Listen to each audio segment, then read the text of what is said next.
Hello, बच्चों. Let's see the question. Discuss the principle, construction and the theory of a deadbeat galvanometer.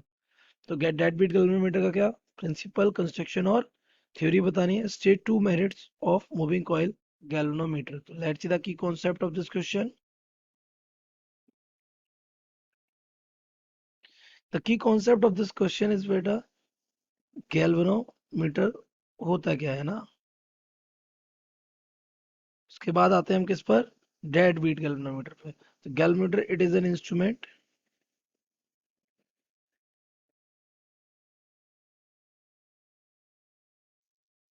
which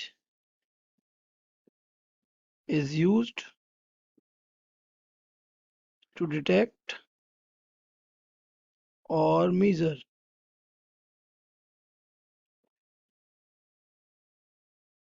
electric current of the circuit. Circuit का electric current या तो detect या measure करता है. This is what your galvanometer. अब what is the dead beat galvanometer, ये क्या है.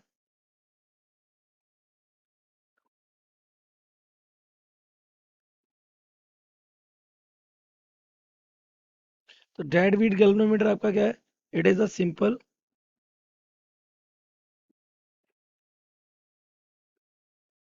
Moving coil galvanometer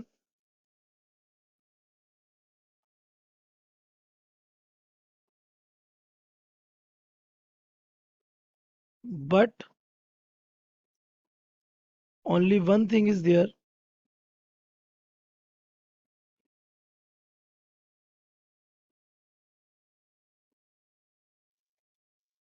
that the coil is wrapped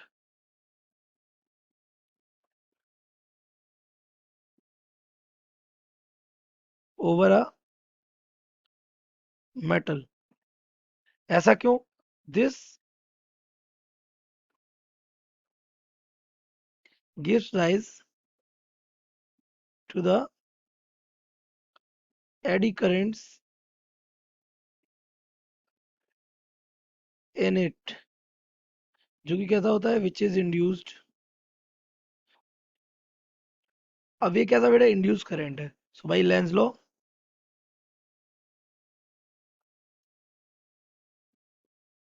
It will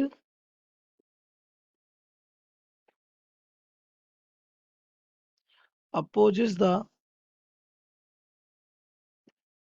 oscillation of the needle. और नीडल किससे कनेक्ट होती है हमारी, कॉइल से. तो एक तरीके से हम कहें तो ये ऑसिलेशन क्या कर देता है, dead. Since it kills oscillation. Kills oscillation मतलब ये ऑसिलेशन को कतई होने नहीं देता, उसको रोक देता है. इट इज,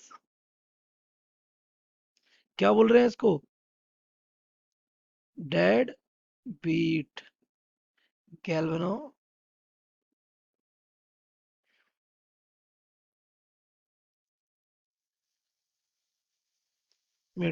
तो ये आपका क्या है, डेड बीट गैल्वेनोमीटर. तो इसका अगर हम प्रिंसिपल देखें तो दिस इज द प्रिंसिपल कि इसमें एडी करंट्स बनते हैं और एडी करंट्स क्या करते हैं, अपोज करते हैं वाइलेंस लो. अब इसकी अगर कंस्ट्रक्शन देखें तो कंस्ट्रक्शन आपके सामने यहाँ लिखी हुई है. ये आपका एक नॉर्थ पोल का मैग्नेट, ये आपका साउथ पोल का मैग्नेट. इसमें हमने क्या किया है, इसको हमने रैप किया है एक मेटेलिक फ्रेम के ऊपर.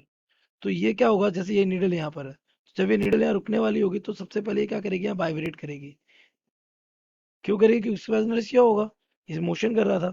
बट जब यहाँ पे एक मेटेलिक रैपिंग होगी तो वहाँ क्या क्रिएट होंगे, एडी करंट्स. क्या क्रिएट होंगे, एडी करंट्स. तो ये एडी करंट्स क्या कर देंगे, इस नीडल को ऑसिलेट होने नहीं देंगे. तो ये हमारा क्या है, एक सिलेंडर. ये जो बीच में जो है सॉफ्ट आयरन का सिलेंडर है. तो the cylinder, soft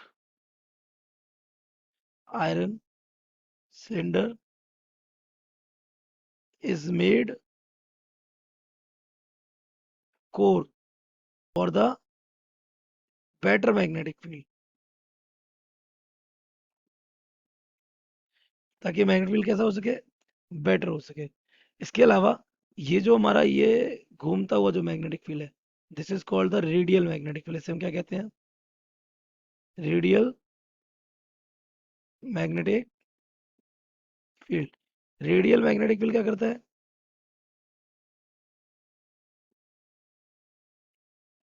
radial magnetic field provides maximum magnetic field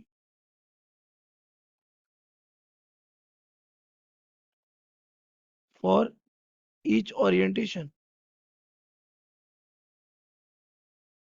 that is बहुत सिंपल है कि थीटा हमारा कितना कर देता है? 90 डिग्री, वो भी एट कांस्टेंट रेट से। पूरा थीटा कैसा रहता है? 90 डिग्री रहता है। बाकी ये कॉइल यहाँ क्या करती है? रोटेट करती है। रोटेट करेगी कब? अगर इसमें क्या आएगा? करंट आएगा। और बाकी ये हमें क्या नीडल क्या दे देगी? मेजरमेंट। बस इसके ऑसिलेशन को रोक देता है कौन? Eddy current. Okay, now this is your moving coil galvanometer. अगर हम इसमें थोड़ी सी वर्किंग देखें तो आपको पता है टॉर्क हमारा इसमें हो जाएगा NIAB। साइन कितना हो जाएगा? 90। और that will be balanced by the counter torque of the spring, है ना? स्प्रिंग की काउंटर टॉर्क हमारा हो जाएगा K और मे बी थीटा। साइन 91 हो जाएगा तो NIAB। ये थीटा क्या है हमारा? Theta is what? डिफ्लेक्शन। तो यहाँ से हमारा थीटा इक्वल आ जाएगा NAB/K ऑफ आई। यहाँ से आपको साफ दिख रहा है थीटा हमारा किसके प्रोपोर्शनल है? आई के।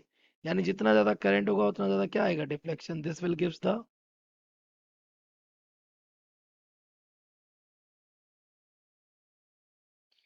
मेजरमेंट। ये हमारा क्या देता है? मेजरमेंट। क्योंकि हम देख लेते हैं कितने करंट पे कितना एंगल बन रहा है, तो उस हिसाब से हम अपनी स्केल क्या कर देते हैं? तैयार कर देते हैं। So now merits of moving coil galvanometer.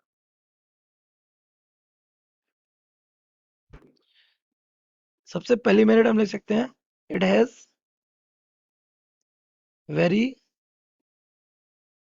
High sensitivity. इसकी सेंसिटिविटी कैसी होती है? Very high. और दूसरा मेरिट आप जो लिख सकते हैं वो लिख सकते हैं, it has very high accuracy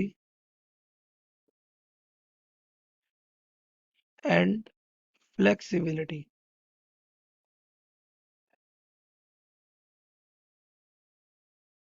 So this is the two merits of galvanometer. This is the measurement by the galvanometer. This is your working of, और हम कह सकते हैं construction of dead beat galvanometer. This is what?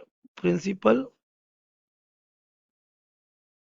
of dead beat